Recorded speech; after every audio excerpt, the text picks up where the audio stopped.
जब से भारत को G20 की अध्यक्षता मिली है, प्रधानमंत्री नरेंद्र मोदी जी दार्शनिक और व्यवहारिक रूप से अद्भुत काम कर रहे हैं। वे दुनिया को भारत का मतलब समझाने का प्रयास कर रहे हैं, भारत के लोगों का अर्थ समझाने का प्रयास कर रहे हैं। भारत के जो हम लोग हैं वह क्या है वो दुनिया को बताने का प्रयास कर रहे हैं। उन्होंने कहा कि भारत अमर बीज है, परिस्थितियों में थोड़ा दब सकता है, थोड़ा झुक सकता है, थोड़ा परेशान हो सकता है, लेकिन भारत को मिटाया नहीं जा सकता। भारत सृष्टि का अद्भुत उपहार है, भारत मानवता का एक अद्भुत पुरस्कार है। यह नरेंद्र मोदी का यह वाक्य एक ऐसा वाक्य है जिसकी व्याख्या करने की जरूरत है। देश के तमाम अकादमिक लोग हैं, उनको इसकी व्याख्या करनी चाहिए। भारत क्या है, भारत के लोग कौन हैं, यह दुनिया को समझने की जरूरत है। सनातन धर्म क्या है? भारत सनातन धर्म से अधिष्ठित एक स्वाभाविक राष्ट्र है। भारत के राष्ट्र को बनाया नहीं गया। भारत राष्ट्र सृष्टि के प्रारंभ से ही शुरू हुआ। जैसे ही सृष्टि प्रारंभ हुई वैसे ही भारत राष्ट्र भी प्रारंभ हो गया।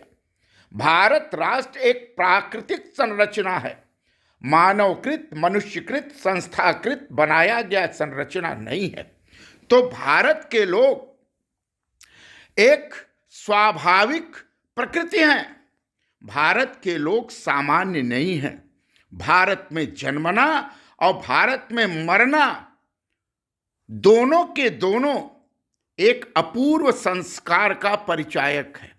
ऐसे ही नहीं भारत में जन्म मिलता, ऐसे ही नहीं भारत में मृत्यु प्राप्त होती। किसी पूर्व संस्कार के कारण ही यह प्राप्त होता है। दुनिया में अनेक धर्म आए हैं। कोई धर्म 1400 साल पहले आया, कोई धर्म 2000 साल पहले आया, किसी धर्म का कोई आसमानी किताब आया, किसी धर्म के लिए किसी ने किताब लिख दी, किसी को शूली पर टांग करके उनको धर्म बना दिया गया। किसी के लिए पैगंबर आया, किसी के लिए मसीहा आया। भारत के लिए न पैगंबर आया, न मसीहा आया, न आसमानी कोई किताब आया, न भारत ने किसी आसमानी किताब की संरचना की। भारत का जो कुछ भी है वह प्रकृति से है, ऋत से है। चाहे वेद हो, चाहे पुराण हो, चाहे स्मृतियां हो, चाहे नीति ग्रंथ हो, चाहे महाकाव्य हो, चाहे जो भी हो, सबने सृष्टि की व्याख्या की, संरचना की व्याख्या की। भारत के ऋषियों और मुनियों ने कंदराओं में बैठ करके कोई किताब नहीं लिखी। आसमानी किताब या किसी धर्म को उन्होंने प्रतिपादित नहीं किया। उन्होंने सृष्टि की संरचना का महत्व बताया, उन्होंने सृष्टि की व्याख्या की, उन्होंने भारत की व्याख्या की। भारत के लोग अपने आप में दैवी हैं। भारत के लोग मनुदेव के पुत्र हैं। भारत के लोग सूर्य हैं। भारत के लोग चंद्र हैं। भारत के लोग अनंत आकाश हैं। भारत के लोग समुद्र के पाताल हैं। भारत के लोग विराट हैं। भारत के लोग चिति हैं। भारत के लोग विशिष्ट हैं। और भारत के लोग उदारता, कल्याण, परोपकार, मानवतावाद के प्रतिरूप हैं।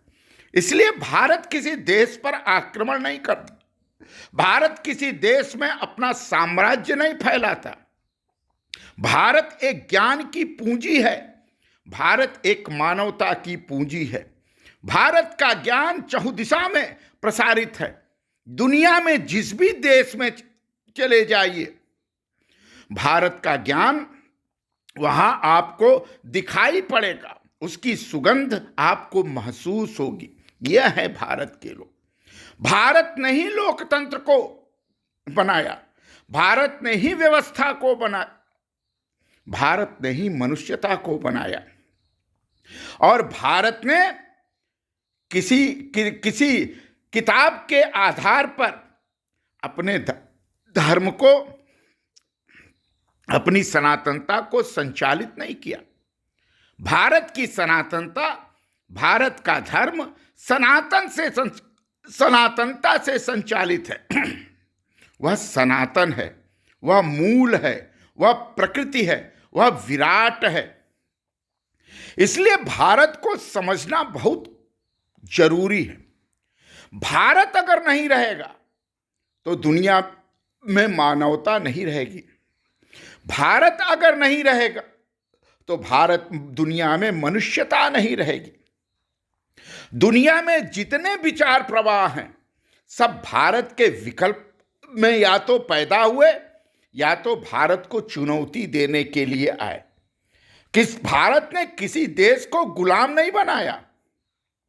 भारत के लोगों ने किसी देश पर तलवारों के बल पर उसको जीतने का प्रयास भी नहीं किया। भारत के लोग स्वाभाविक सृष्टिगत प्रकृतिगत नियमों से परिचालित लोग हैं। नरेंद्र मोदी इसी बात को दुनिया के सामने रख रहा है। भारत में जिन लोगों ने भारतीय राष्ट्र को निर्मित राष्ट्र माना है वो महामूर्ख हैं। उनको भारत की परिभाषा नहीं मालूम है। भारत से ही समुद्र पैदा हुए, भारत से ही पर्वत की अट्टालिकाएं पैदा हुई। भारत की ऊंचाई एवरेस्ट से भी ऊंचा है। भारत यम है, भारत वरुण है, भारत इंद्र है, भारत कुबेर है, भारत चेतना है, भारत चिंतन है, भारत सोच है, भारत विज्ञान है, भारत ज्ञान है। और भारत क्या क्या है इसकी व्याख्या करते करते सनातन काल से हजारों लाखों वर्ष बीत गए, लेकिन भारत की व्याख्या नहीं की जा सकती। जो लोग लोकतंत्र को पश्चिम का उपादेय मानते हैं वह गलत में है। भारत कहता है कि मनुष्य, पशु, पक्षी, नदी, समुद्र, पर्वत, वृक्ष सभी सजीव हैं, सभी जीवित प्रतिमान हैं। इनका नुकसान करना सृष्टि का नुकसान करना होगा। और जब सृष्टि रहेगी तभी विश्व रहेगा। जब सृष्टि खत्म होगा तो विश्व खत्म हो जाएगा। यह भारत बताता है और यह भारत इसी का आगार बनता है, इसी का आधार बनता है। नरेंद्र मोदी ने इस व्याख्या को दुनिया के सामने रखा है। इस व्याख्या का कोई उत्तर नहीं है। इस व्याख्या में मंथन हो सकता है, इसका उत्तर नहीं हो सकता। हम 1400 साल पहले पैदा नहीं हुए, हम 2000 साल पहले पैदा नहीं हुए। हमने किसी एक किताब को कंठी नहीं बनाई। हमारा धर्म, भारत का सनातन धर्म सनातन है। वह कर्मकांड नहीं है। वह कोई ऐसा तत्व नहीं है जिसके आधार पर व्यक्ति अपने जीवन को संचालित करता है। भारत का धर्म के अंदर, भारत के धर्म के भीतर ही कर्मकांड है। कर्मकांड भारत के सनातन धर्म से ऊपर नहीं है। भारत के लोगों को अपना मस्तक ऊंचा करके रखना चाहिए। भारत के लोगों को दुनिया में अपने चमचमाते मस्तक को दिखाना चाहिए, क्योंकि भारत के लोग सूर्य हैं, भारत के लोग शीतलता हैं, भारत के लोग शांति के प्रतीक हैं और भारत के लोग चमचमाते दमदमाते मनुष्यता के प्रतिकृति हैं। इस बात को नरेंद्र मोदी समझाने का प्रयास कर रहे हैं दुनिया को, और यह अवसर भी है। G20 के देशों के सामने यह अद्भुत अवसर है कि हम व्यवस्था की जननी हैं, हम लोकतंत्र की जननी हैं, हम प्रजा सुखे सुखम राज्यम की बात करते हैं, हम वसुधैव कुटुंबकम की बात करते हैं। दुनिया का कोई भी देश वसुधैव कुटुंबकम की बात नहीं करता। दुनिया का कोई देश प्रजा सुखे सुखम राज्यम की बात नहीं करता। दुनिया का कोई देश लब्ध परिरक्षणी रक्षित विवर्धनी की बात नहीं करता। सिर्फ और सिर्फ भारत करता है। इसलिए भारत में राम का अवतरण होता है, इसलिए भारत में ही कृष्ण का अवतरण होता है, इसलिए भारत में शिव का अवतरण होता है। भारत शिवत्व है, भारत मृत्यु भी है, भारत जीवन भी है, और भारत जीवन के बाद का भी है। जीवन के बाद भारत जीवन देता है, यह भारत है।